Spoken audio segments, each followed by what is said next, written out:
ছেলেটি প্রতিদিন নতুন নতুন মেয়েদেরকে টার্গেট করত। কোনো পার্টি, বার অথবা কোনো নাইট ক্লাবে সে নতুন নতুন মেয়েদেরকে টার্গেট করে তাদের সাথে ফ্রেন্ডশিপ করত এবং সে ড্রিঙ্কের মধ্যে কোনো নেশা জাতীয় দ্রব্য মিশিয়ে তাদেরকে খাওয়াতো। তারা সেন্সলেস হওয়ার পর সে বাসায় অথবা কোনো হোটেলে নিয়ে যেত। সে বরাবর মতো সেদিনও ধারালো অস্ত্র বা ছুরির প্রিপারেশনে ছিল, কিন্তু সেদিন কিছু ভিন্ন ঘটনা ঘটে।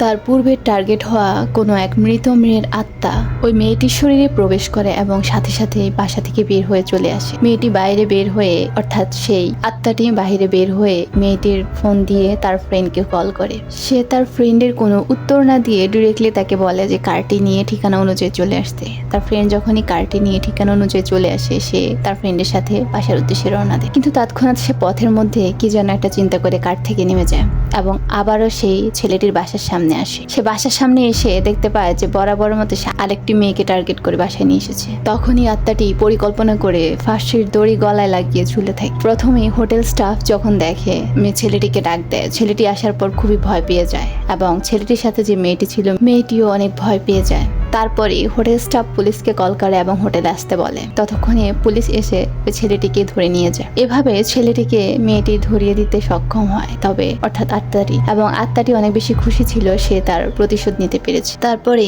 আত্মাটি মেয়েটির বডি থেকে পরলোকে চলে যায় এবং মেয়েটিও বেঁচে যায়।